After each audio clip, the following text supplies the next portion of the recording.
This is Peter Helland on Citizens for Community Media. Dr. E. Michael Jones is able to come back on again. One reason he's back on is that surprisingly, all the books he's been selling on Amazon and the videos he's been putting on YouTube have suddenly been banned. Okay, and this show is Citizens for Community Media, and as citizens, that was a word I don't think was used too much until America. And that's the idea that the citizen has, I guess, ideally, First Amendment rights that were kind of unknown before, maybe. And now those rights that form the basis of the citizen identity are being attacked. Why they're being attacked? I guess because people are able to attack them. I guess the defense is no longer there, but the show here we're calling is Iconoclasm in St. Louis. So can we start with the attack on First Amendment, I guess, free speech, and then how that plays into what's happening in St. Louis that you've been asked to participate in? Yeah, we are in the middle of a revolution right now. There's no question. And the revolution is to overthrow the ruler, who is Donald Trump. There's a coalition of people, the oligarchs and their proxy warriors do not like Donald Trump, and they've decided they're going to do whatever it takes to remove him from office so that he can't have a second term. When you're involved in a revolution, you have to take control of the channels of communication. That's what has been happening for a couple of years now. Last year was the big battle over the internet. What you have to say, it's similar to a coup d'etat in that when the army wants to isolate the president, they take over the radio station. And the president can't get access to the radio station. He can't say, I'm still president, you should ignore these people, and that's the way they depose him. That's the way you get out of power. What we have here is an attempt, in many ways, to put down a rebellion among the people that was facilitated by the new social media. So once the people had the chance to start talking to themselves about problems that they concerned them, rather than having some talking head talking to them and telling them what they should be concerned about, they started doing a better job than the mainstream media in getting information out. And this was upsetting. Upsetting because they started talking about things that they never talked about before. Well, it's almost on here on public access channel here. I picked up that, they were people were obviously, it appeared to me, envious of some of the things that were happening on public access here locally. Right. Because we could talk about subjects that their job description. Well, it's their job to prevent discussions like that. So we've been involved. We're coming, in a sense, full circle here now because we both got started years ago. I don't know how many years ago it is, 10 something? Well, we did Libido Dominandi. That was probably 2006. And then we did the one, your book on revolutionary spirit. Right. So that was, that's about 15 years ago, something like that. When we recognized then there was a struggle and that we were involved in that struggle, and community access TV was one of the few crumbs that fell off the table that we were allowed to use to get the message out. Over that period of time, people got onto YouTube, and we started using YouTube, and I guess we were using it really effectively, because the fact that I got banned is a sign that someone was listening and didn't like what I was saying. To get back to St. Louis, the story of St. Louis is that there's a statue there that some people don't like. Well, we're in the middle of a wave of iconoclasm here in the United States of America, where people are pulling down statues. Now, what does that mean? What does that mean? I think the simplest way to talk about this is to talk about South Bend, Indiana, where there have been no disturbances. We've pretty much been spared all this, but the same forces are at work here. So to give you the instance that of South Bend, there was a time when there was a statue of the Ten Commandments in front of the courthouse. Now, what did that mean? That meant that God's law, the Logos, of practical reason, was the basis for the social order in South Bend, Indiana. And you knew what these commandments were. They were 3 dedicated to God, serving God, and the rest of how to deal with your fellow man. So you have to respect your parents. You can't murder. You can't commit adultery. You can't steal. You can't lie. You can't even covet these things. And everybody knows what that meant. Okay, well, that statue got moved because there was this revolutionary ferment here. There was a group of people who did not like the idea that there were fixed laws to which we had to hold to if we wanted to be a successful society. Didn't like that. So, usually with this thing, well, we won't ban it, we'll move it. And they moved it to a parking lot behind the Morris Inn, and it stayed there for a while, and then it disappeared. Well, my point here is that there is no such thing as a vacuum in society. There's no such thing as a vacuum when it comes to the moral law. Well, they took the prayer out, they took the Bible reading out of schools, and that case in Kentucky, the 10 Commandments was forbidden because, if somebody actually looked at it and thought about it, it could cause psychological problems, for people that, didn't believe it. Yeah, so it's always a pretext, always someone complaining, and somehow this person who's complaining has greater standing than the majority of the people there. It's always the same pretext. So I'm saying that pedestals never remain vacant. Jones's fundamental law of statuary. And the example I mentioned is in Prague. There was a huge statue of Stalin, bust of Stalin, on a pedestal in one of the main public areas there. And when communism fell, it was taken down. Well, that's not going to remain vacant. We are going to fill that pedestal. So the first man to fill it was Michael Jackson. Gary, Indiana. From Gary, Indiana. So I'm in Prague, and they're telling me here, Michael Jackson showed up for a concert, and he put his statue on the pedestal. So I thought it was symbolic. It's symbolic of hegemony. Now it's the hegemony of America and Hollywood and America, the gay disco, although it was a little bit before the gay disco then. So that's one instance. Well, the same thing happened in South Bend, Indiana. Okay, the public space is not going to remain vacant, and we have another statue put in its place, and this statue was of Martin Luther King and Father Hesburgh of Notre Dame standing there together singing "We Shall Overcome." It's based on a photograph that was taken of them in Chicago in 1966 when Martin Luther King showed up there and made a fool out of himself by pretending that there was some type of racial segregation in Chicago, when that was simply not the case. The black ministers took out a full-page ad in the newspaper saying, you don't know what you're talking about. There's no segregation here. It's ethnic neighborhoods, so go back down to Alabama where you understand what's going on. So it was a large failure. So what happened here is that the civil rights movement replaced the 10 Commandments. That's what we're talking about. Well, what do we mean by the civil rights movement? Well, this is the official religion of the United States of America. It's taught in every public school. You got fired because you tried to bring the Bible into a school, but it's mandatory to learn about the civil rights movement. You have to learn who Martin Luther King was and who Rosa Parks was and what they did. Well, they engaged in what we would have to call revolutionary activity. They basically were engaged in overthrowing the government of the southern states because they didn't like the segregation rules. But they didn't do it alone, because no one ever does this type of thing alone. They were part of what had been in existence for about 60 years, 50 years at that time, and it was called the Black Jewish Alliance.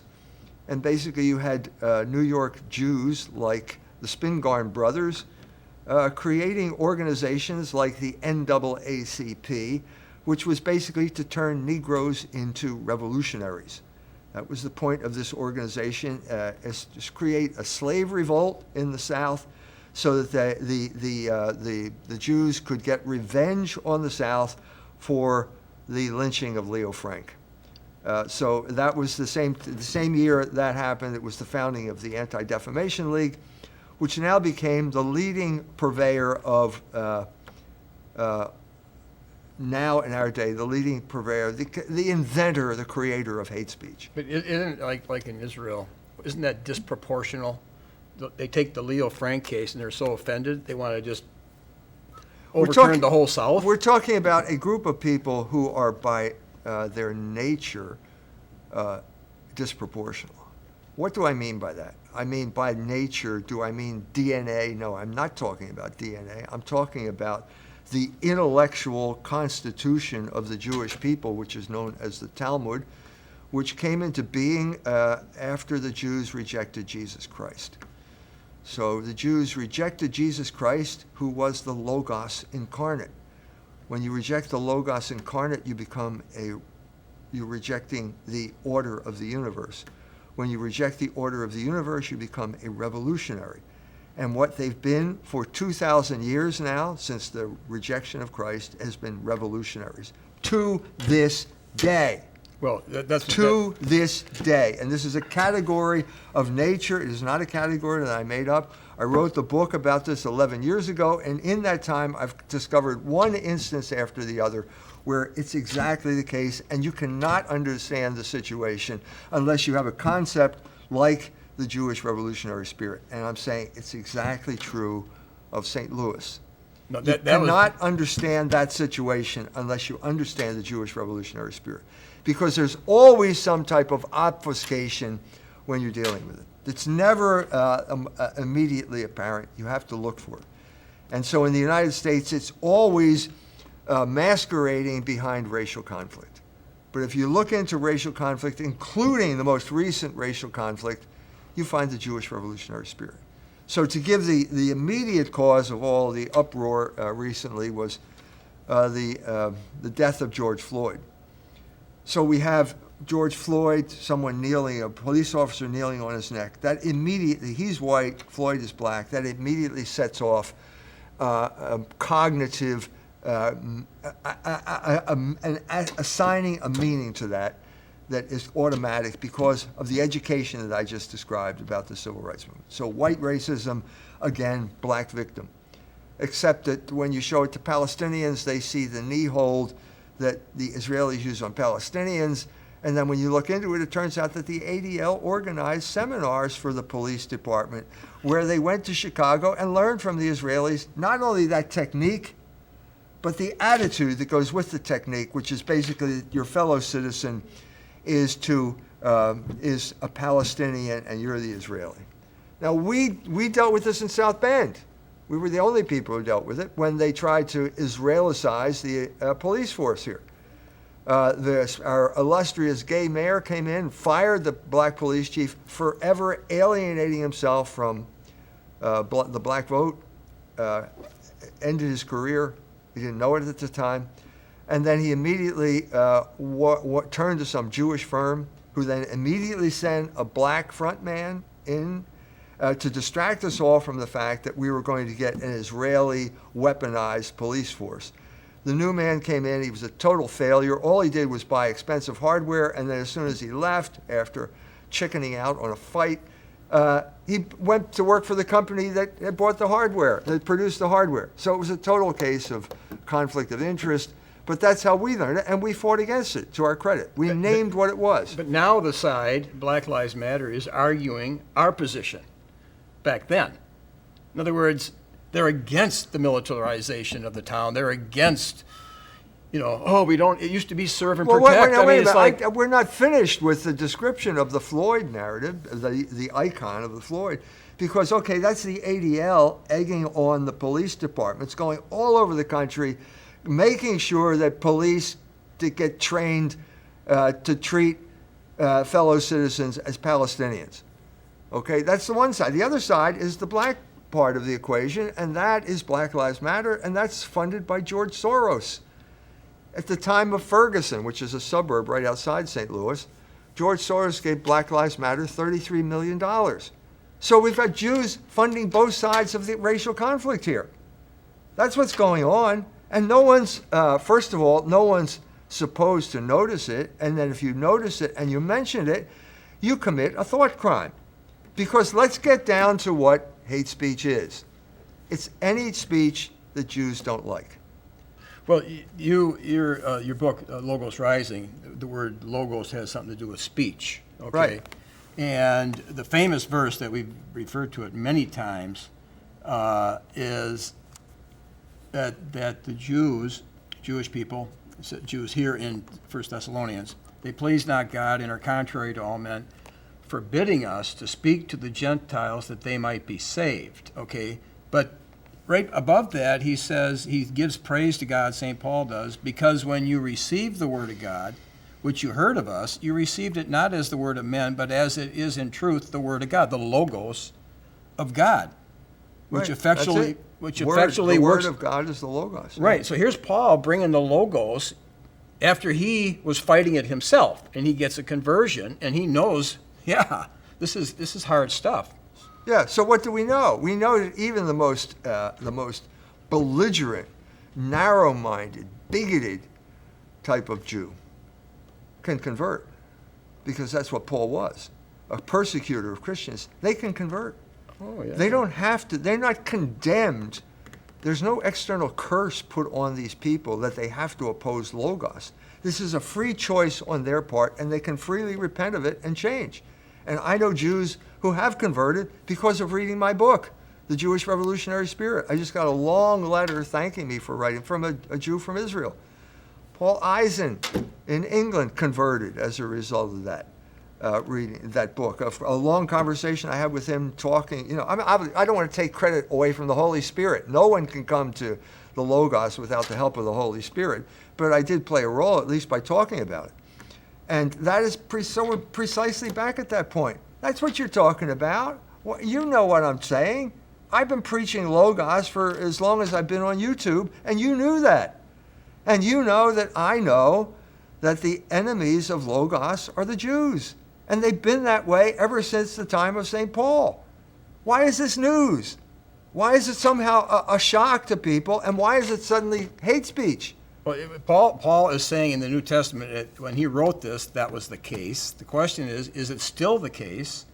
And you're saying it's still the case. Well, let's go to St. Louis. So, what did St. Louis do that was so bad that we need to tear down his statue? Well, he didn't own slaves. He wasn't a general in the Confederate Army. He didn't abuse Native Americans. They didn't even know America existed. So what's the issue here? Can you give a little background on him? Because I didn't know a thing until I looked it up on Yes, he was king of France, I think from 1220 to 1270. Yeah. At a time when Paris was the cutting edge of Logos in the world. In the world, because at that time St. Thomas Aquinas was at the university, and St. Thomas Aquinas resolved some of the most difficult questions in the history of philosophy. But there was also ferment at this time among the Jews, because the Jews are now coming in closer contact with Christianity at a time when Christianity is very strong, a very powerful force. And so as now, as I mentioned, the Jews who are converting now, as then with St. Paul, there's always a Jew who's going to wake up one morning and realize, hey, I'm on the wrong side here. And so it was Rabbi Nicholas Donin who converted to Christianity, largely through the work of the Dominicans. And through the head of the Dominicans, St. Reina of Peñaforte, he was introduced to Pope Gregory IX, the Pope. And Nicholas Donin went to the Pope and said, do you know what's in the Talmud? And the Pope said, what's the Talmud? He didn't even know what it was. Pope. The Pope didn't even know what it was. They're really, yeah. So at that point, Nicholas Donin said, well, it's full of blasphemies. And the Pope started listing the blasphemies. And the Pope was shocked. And he turns to Raymond of Peñaforte and says, if this is true, first of all, I want you to confiscate the books of the Jews, to examine them, and if this is true, I want you to burn them. Now, this is the cause of the uprising now in St. Louis. But you're saying the Pope or the King? The Pope assigned the task to the Dominicans. The Dominicans examined them. They said, Donin's right. They're full of blasphemy. At that point, they reported back to the Pope, and the Pope said, okay, burn them. Well, it was the king who had to burn them because he was the head of the civil order. Okay. And so the Talmud was burned. Now, is that a bad thing? Is that a bad thing? Well, the Jews think it is. Well, I was reading that King Louis had severe laws against blasphemy. He had severe laws against usury. And his mother, he became king at age 12 because his dad Right. died. But his mom was in charge until Right. he reached maturity. And one point it was saying that she said to him in her training of him, I'd rather have you dead at my feet than that you commit one mortal sin. So this Yes. is some serious So Christianity. is blasphemy wrong? Well, yeah. Is it against the law in the United States of America?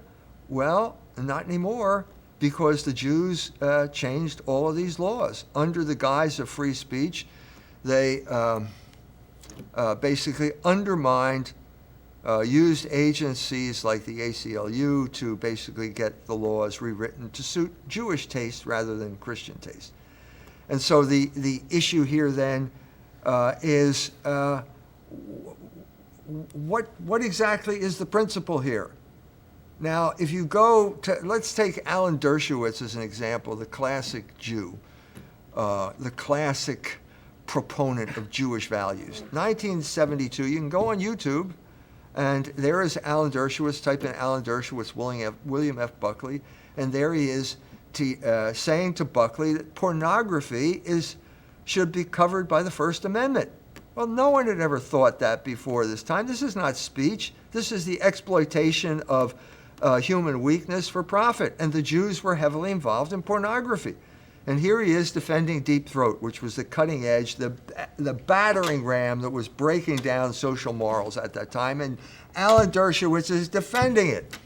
Okay, so the principle is anything is free speech, and they're completely behind free speech, no matter what. Great, except fast forward now 50-some years, and we have Alan Dershowitz standing in the Oval Office of the White House, and he's cheering on Donald Trump, who's signing an executive order banning free speech, in particular criticism of Israel at college campuses. Well, wait a minute. What is the principle here? This is pure hypocrisy on the part of the Jews. Okay? There's no principle here. The principle is basically when Jews are out of power, they will use pornography and claim as free speech to subvert the social order so that they can take charge. And once they take charge, then you're not allowed to criticize them. You're not allowed to say anything against them because they control discourse. So let's be honest to our Jewish friends here. Okay, if burning the Talmud is bad, why is it okay to ban my books from Amazon? Isn't this hypocrisy? And the point here is, wait a minute, am I not allowed to complain about your hypocrisy? Because this is what got me banned from Amazon to begin with. I wrote a book called, an ebook, I was on Amazon Kindle, I wrote an ebook called Jewish Privilege. Now, this is one of those things where I launched what they call a meme into the intellectual sphere, and it's all over the place now. The third highest trending thing on Twitter is Jewish privilege. Everyone is talking about Jewish privilege because people immediately understood that this is an important thing. It immediately became a bestseller on Amazon Kindle. That's their designation, not my. They said it, I didn't say it. And at that point, the Jews took notice and they banned it. So your book was taken off. That was taken off. Okay, so all right, that's annoying. And then I realized, okay, I have to take down every single book that has Jew in the title. I'm not allowed to say the word Jew on Amazon Kindle. They said so, or you? Well, no, it was clear that they banned Jewish privilege, and they told me that anything like that. So we took down all of the books that had the word Jew in them. Okay, then Amazon is in the business of doing everything now. So they're producing movies. So they produce a movie called Hunters, which is about Nazi hunters. No, I didn't know. We did that show. I didn't know Amazon produced that. Amazon Prime produced it. It's on Amazon Prime. And it is the most loathsome piece of hate speech that you can imagine. The Jews get to vilify anybody they don't like, and they simply do it by saying, hey, he's a Nazi. And not only that, if they think that you're a Nazi, they're justified in killing you. So not only is it hate speech, it's incitement to violence. And then it's justifying because there's Al Pacino portraying the old Jew who says, it's not murder, it's mitzvah. Well, this is outrageous. This is an outrageous violation of the right to speak. Nobody has the right to yell fire in a crowded theater. Nobody has a right to say, you have a right to kill that guy if you don't like him. That's what they're saying. I object, and that got me banned from Amazon Kindle. And then within a week, I'm banned from Amazon completely. Now, I'm banned. I've written books. I know this is hard for the Jews to imagine, but I've written books where I don't talk about Jews. Okay? They were banned too. Okay? All of the books. And not only that, there were reviews that people wrote of books like The Jewish Revolutionary Spirit, saying, I read this book and I think it's great. 5-star reviews. They go too. Well, wait a minute. That's not your property, Amazon. That's the property of the person that wrote, and you've obliterated it. All of this has happened because they are in complete control of discourse, and they're going to prove it to you by basically taking down all your books. But there is no surprise, because when the Word of God, the Logos, went out at the time of Christ, time of Paul, there was fierce opposition. Well, whenever the Jews have power, they will suppress Logos. It's that simple. Look through, study. Why do you think I wrote the book, The Jewish Revolutionary Spirit? I document that. And for 11 years, there's not one Jew who could find anything to object to in that book. They couldn't. It was bulletproof. It was documented. They didn't know what to say. So they banned the whole thing. What people do, so they don't have to think this through a lot, is, well, we're in the end times. Jesus must be coming back soon. Well, that could be all true, but that could be kind of a cop-out too. In other words, has history ever shown where the Jews have achieved this much power? Sure they have. When?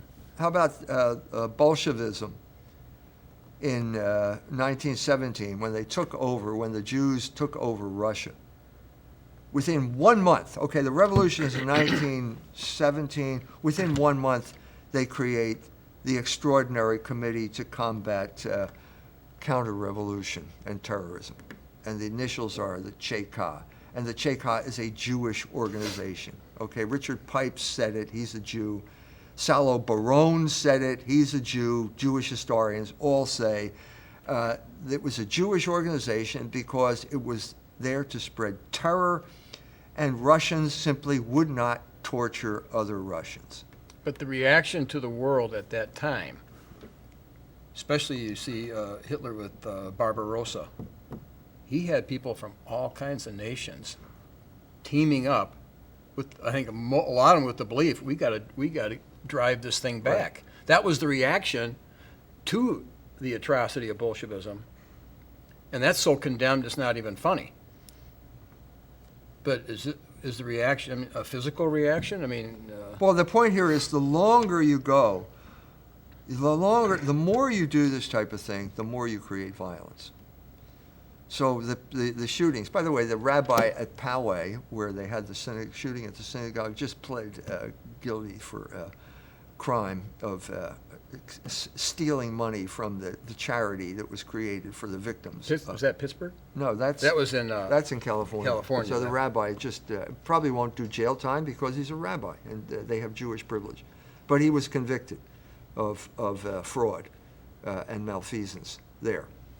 Okay, but in Pittsburgh, the man that did the shooting there wrote a manifesto and he complained about certain things.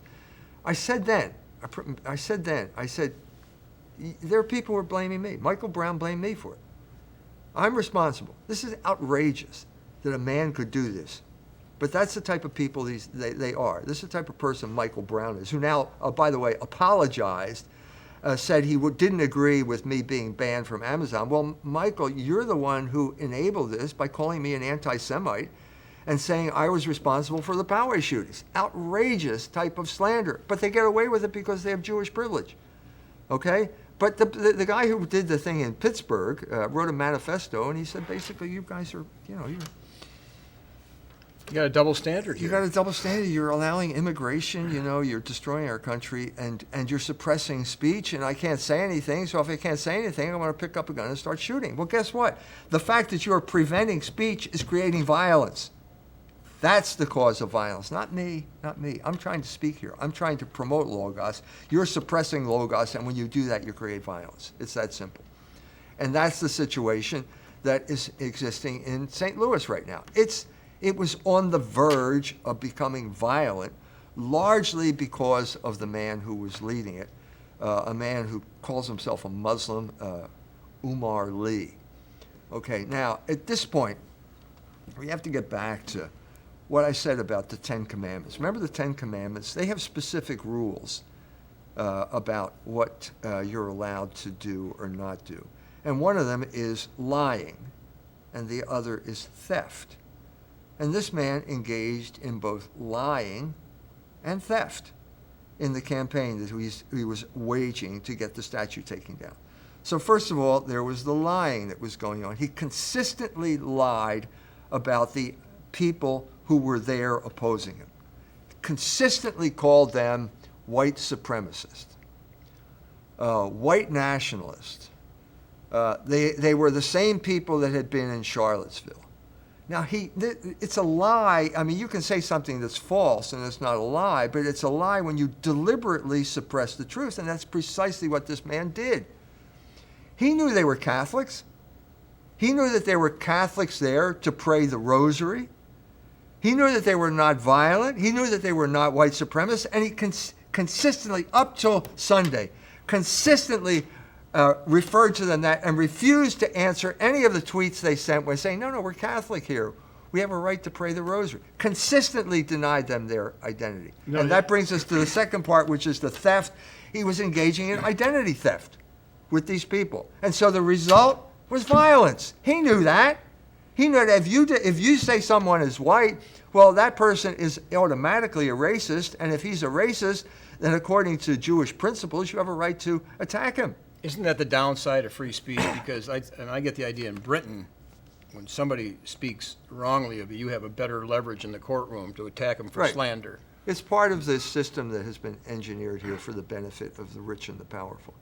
So what happened? What happened?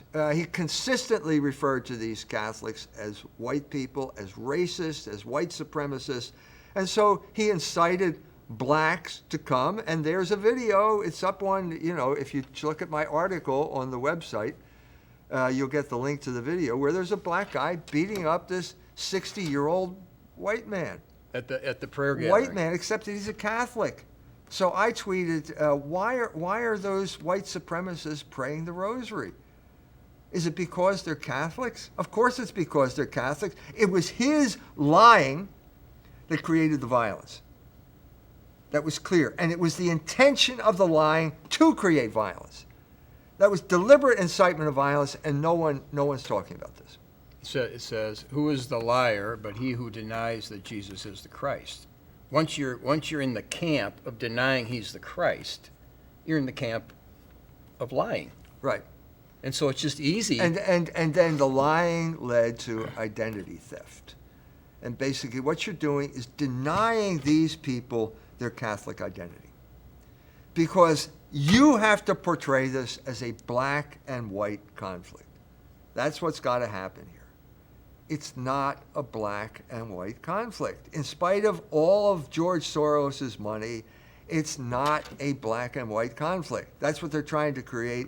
What we're talking about here is, in St. Louis, is a conflict between Catholics and Jews.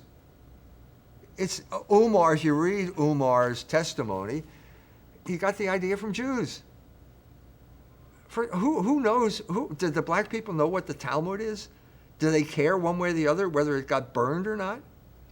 Generally. No, they're not going to know that. They're not going to know that. But it turns out that the center of revolutionary activity was a synagogue, the synagogue of Rabbi Susan Talva, who used it as a sanctuary for people involved in the Ferguson protest back then. And then it turns out that the famous video we saw of the man defending his house Oh, yeah, the two The two of them, McCloskeys. well, they're neighbors. They're next door neighbors, and they're feuding. It's got Rabbi Susan does not like this guy, and the feeling is mutual. So it was Rabbi Susan who endorsed Umar Lee, who would still be a cab driver, I guess, if he hadn't been endorsed by the Jewish powers in St. Louis. So as soon as Rabbi Susan gets on board, then the Jewish press does an article, a sympathetic article to Umar, and then he becomes the leader of a serious movement. Well, but he's not the leader of a serious movement. He's a proxy warrior for the Jews. And the best proxy warriors are the ones that look least like Jews. And of course, Muslims, we know, are not Jews, just the same as black people are not Jews. So that's good. So you're you're better suited as a proxy warrior if you're a Muslim. But it turns out that this Muslim is only concerned about Jewish issues, because the Muslims there is a Muslim population there, but they don't support this idea. They don't support the idea of revolution, and he doesn't speak for them, but he does speak for the Jews. Okay, and the Jewish community is split. I mean, obviously, they're always split on something or other. Some of the Jews in St. Louis are embarrassed by this, but the point is, are they going to speak up? Is there going to be a group of Jews who say, no, we're loyal citizens of St. Louis, we like it here, and we think the statue should remain? So far, that hasn't happened. Okay?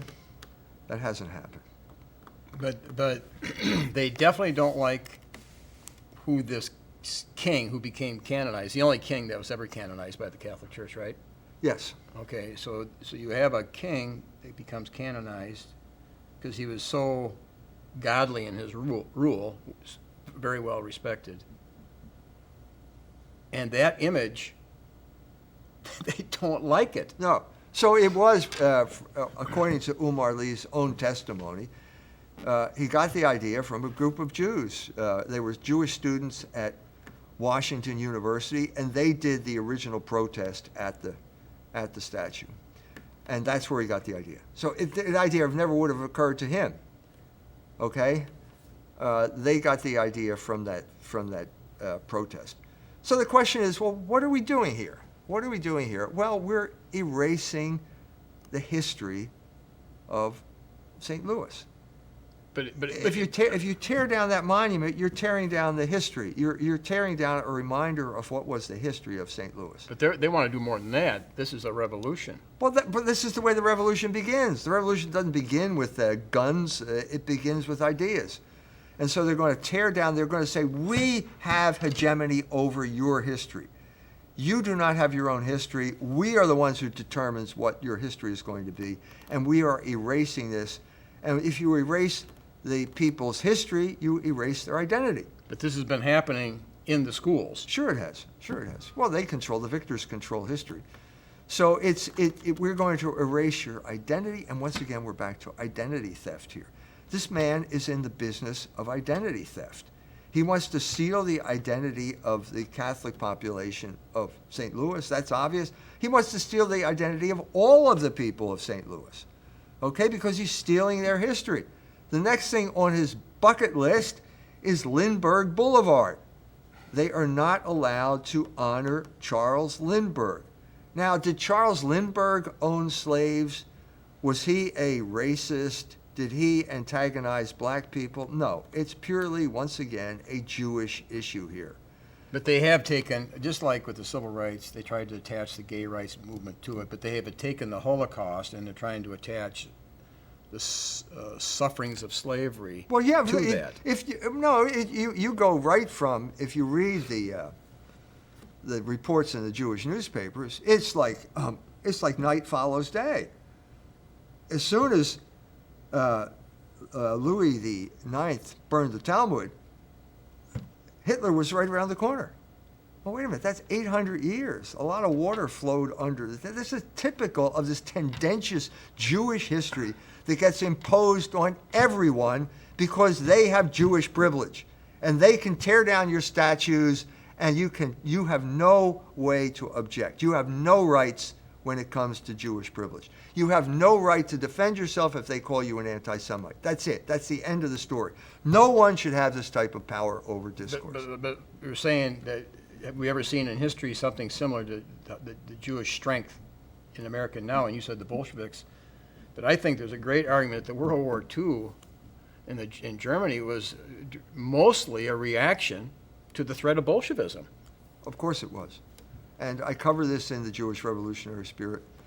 It's obvious Hitler could not have come to power if there had not been the Jewish-led revolutions of 1919 after Germany lost the war and was at its weakest moment. Eugen Levine taking over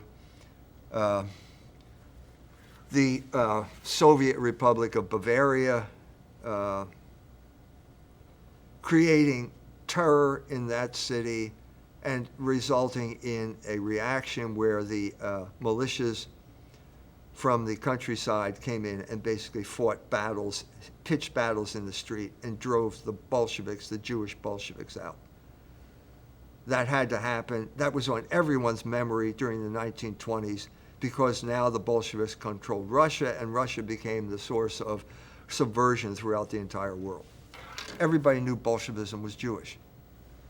It was. It is. Does that mean every Bolshevik was a Jew? No. That's not what we're saying here. Stalin was not a Jew. Stalin hated Jews. Stalin was the man who drove Trotsky out of the country, the prime example of the Jewish Bolshevik, and had him murdered. There's always going to be someone else in your movement.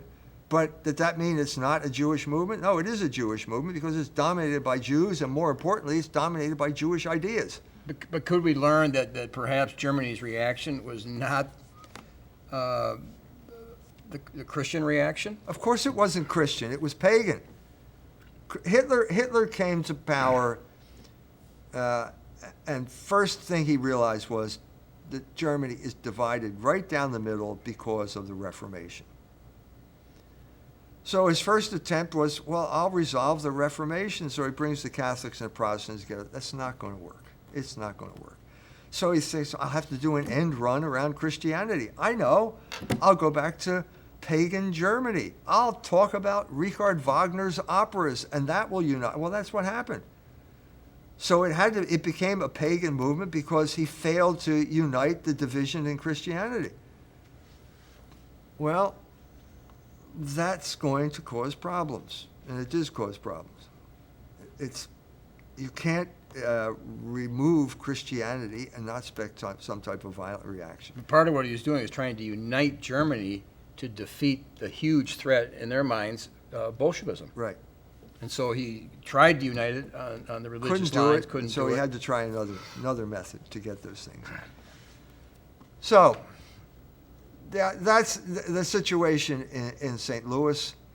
The other objection is that Louis IX led crusades. And then Umar tweeted, Louis IX has no business in Jerusalem. Well, let's think about this. Is there a group of people now in Jerusalem who came from Europe who have no business there? Well, yeah. As a matter of fact, they're called Israelis. In 1948, these people showed up in that country, engaged in acts of terrorism and ethnic cleansing, and drove the native Palestinian population out and set up their own dictatorial regime there. Which is there to this day, a regime which basically feels justified in shooting Palestinians in the back if they protest.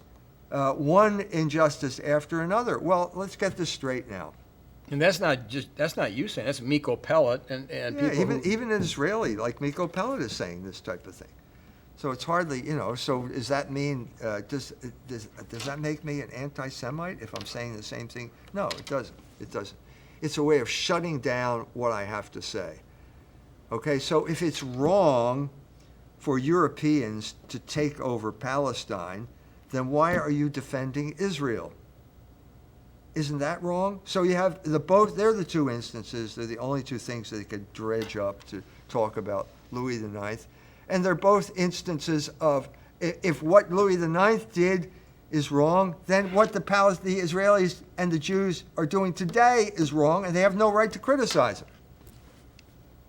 But also, the Muslim was a huge threat to Europe, and those guys Yes, felt this and was, I'm talking, and that is part that never makes it into the discussion. It's obviously part of the discussion.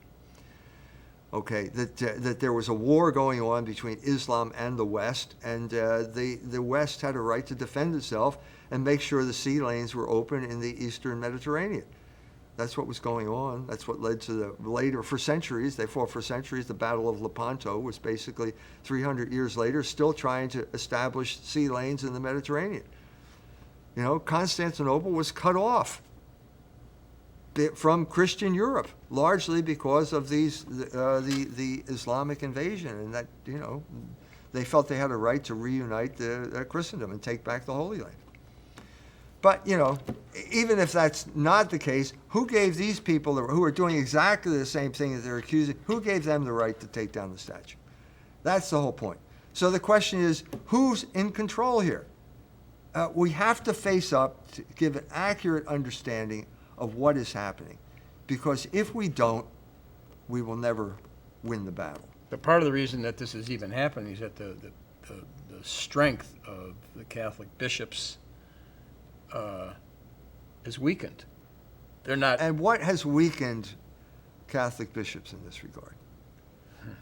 It's called Catholic-Jewish dialogue, which is basically a misunderstanding of Nostra Aetate that has led to nothing but disastrous results for the past 60 years now. Because in the old days, they could have stood their ground and probably prevented this. Yes, and now they are missing in action. So the battle is handed over to people like Jim Hoft, the Catholic champion, the most visible figure there, not the only figure, who is a practicing homosexual. This is not going to fly. Okay, I can tell you right now, it's not going to fly. There are other people there who are praying the rosary. You know, the Rosary Crusade has been going on for a while. It's been successful, and on Sunday, they had a big confrontation. Okay, so Saturday, the article comes out. Saturday, Umar Lee tweets that, again, white supremacists, keeps using that term, are going to come and beat up an interfaith coalition of Jewish, Christian, and Muslim women. So the white guys are going to beat up Muslim women in front of the statue. That's what he says. Okay, well, by this point, this is preposterous. Okay, and what happens is nobody shows up on Umar's side, and lots of Catholics show up on the other side, and he's humiliated. And so right after the humiliation, he then challenges me to a debate. Okay. How did he do it? How did he just- call you? I mean, how did Facebook. Well, he contacted me on Facebook. Okay. So at this point, we're in the process of negotiating what's going on here, whether there's going to be a debate or not, whether we can establish terms. But this is the movement. So in a sense, he lost, and there are Catholics there who are saying, yeah, the battle's over. Let's just let sleeping dogs lie. He lost. Let's go move on. I'm not sure that's the case. I think that there's something more that needs to be talked about here because, to be honest with you, I'm the only guy who's discussing the inner grammar here. And so if we just leave it with Umar Lee, the whole background here, the whole Jewish-Catholic battle fades into the background once again, and we're back to this tired racial narrative that is completely false. No, It's false. There's such a laziness toward getting the intellectual Right. content. Right. So the main thing so basically Umar Lee's racial narrative got destroyed on Sunday night. Okay, and it got destroyed largely because there was a procession in there, and there is a black nun leading the procession. She's ringing a bell. Well, she doesn't look like a white racist. I know she looks Catholic, but she doesn't look like a white racist. How do you explain that? Well, the whole thing blew up. It's obvious that this is a fraud. You're obviously misrepresenting the situation. You are obviously lying about these people But because you knew better and you persisted in lying about them. But going back to the original idea that this is all about defeating Trump, Trump is supposedly representing, in a lot of people's minds, the white man, the white people. I mean, right? I mean, who is Trump perceived as representing? Why is he a threat? I mean, have you ever sorted out that? Yes. Well, there are people now. This is the head of Catholic Charities, makes in Washington State, and makes a total ass out of himself by saying, "I'm white, therefore I'm a racist." He's the head of Catholic Charities, and Catholic Charities is a racist institution because we have white people. This is preposterous. This is not Catholic. This guy, look, buddy, if you're a racist, you should resign. That's not to say Catholics are racist. That's preposterous. What are you talking about? I mean, I've been to Mass in sections of the world where I was the only white face. I mean, all those people are not Catholic? All those black Africans in Kenya and Tanzania, they're white racists? This is preposterous. And it all blew up. It blew up in Umar Lee's face on Sunday night. And there are some people who say that his challenging me to a debate is an act of desperation on his part. Well, that may be. But it gets down to the righteous cause that Trump needs to go, and they think it's a righteous cause. But the question is, why is it such a righteous cause? I mean, can they explain the righteousness of it, or what are you talking about? The civil rights movement? I'm talking about this whole movement right now. Black Lives Matter. Yeah, to get rid of Trump. It's all geared. That's all it is. But why is look, you found that we found this out when we had the intersection of COVID and Black Lives Matter.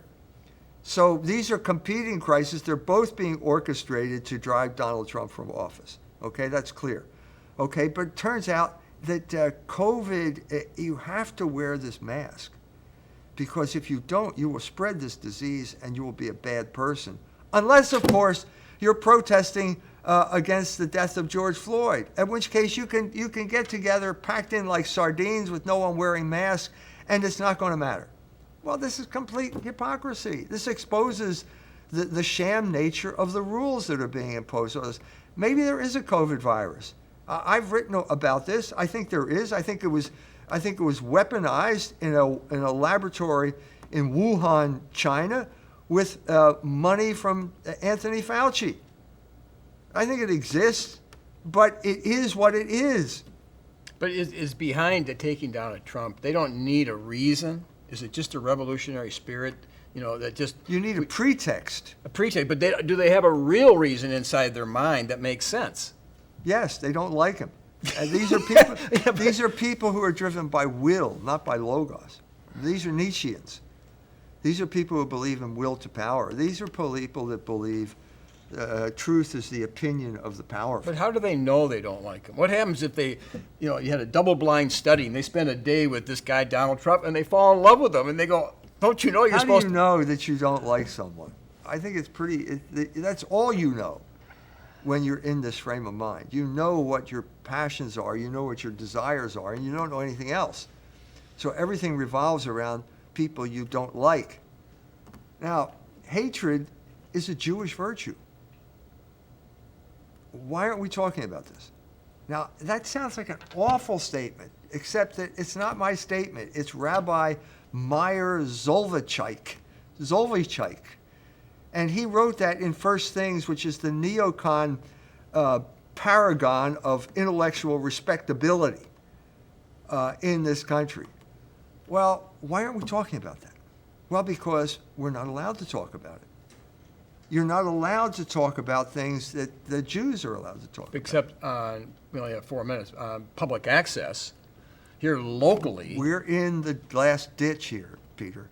And we're back to where we started, and we have to keep asserting our ability to talk about the truth. Right. Talk about the Logos, because the fate of the country hangs in the balance. So I think that St. Louis is a hopeful sign, because first of all, the whole phony-assed drama has been exposed for what it is. okay, has nothing to do with race. It has everything to do with hatred of Logos and the people who hate Logos. And once that becomes apparent, and once the Catholics gain their identity, then they can resist identity theft and defeat these people. I think it's going to happen. I think it's happening right now. But I don't think it's enough just to pray the rosary. I pray the rosary every night. But we have an intellect for a reason. And the prayer is supposed to support the intellect, and we have to be able to explain what is happening. Because if we don't explain what is happening and expose the real dynamics here, it's going to happen again. You know, I just saw a sign there on Eddy and Jefferson. It's the Montessori school there. But anyway, I'm surprised. Maybe people are starting to think. It says spirituality and intellect, the intellect must always go together. Well, They haven't been. amen. I know it. Amen. They haven't been saying that. I mean, it's like Faith and reason. are people Two wings of the same bird. Faith and reason. maybe people are starting to, locally. I mean, this message has been going out here. Well, locally, we've been spared we've been spared the rioting. People haven't burned down buildings here. So it's a struggle here, but I think let's face it, the fact that you and I and Mario and Vincent did that video where we all agreed about what was really going on, I think that had an effect. I think it had an effect on South Bend. People have come up to me on the streets and said, I saw that video, and I'm glad you did it. So we just have to break through these Jewish commissars who are working for the Cheka and will murder us if they get the opportunity. We have to push back now, before they round us up, before the new version of the Cheka shows up, and it's not far. I mean, you can see this in Antifa. Antifa is a violent Jewish revolutionary group that has no qualms about beating you up or killing you. And they can't control themselves. I mean, it's a Frankenstein like Robespierre. I mean, they'll end up just eating anything up. We have to propose Logos as the antidote to this revolution that is occurring now. Yeah, yeah. And of course, that is precisely where the battle's at, because when you proclaim the Word of God, Paul was saying, well, that's where the opposition is, because they don't want to walk in that. That's right. Okay, good. But you keep going, and by God's grace. Struck down but not abandoned, Right, right. as St. Paul said. Yeah, so God's grace is sufficient. When Paul was being pressed beyond measure, he said, Jesus spoke to him and said, my grace is sufficient for thee. Right. So that is the good message. So the grace is found in Jesus Christ, of course, and this is Citizens for Community Media, Peter Helland and Dr. E. Michael Jones.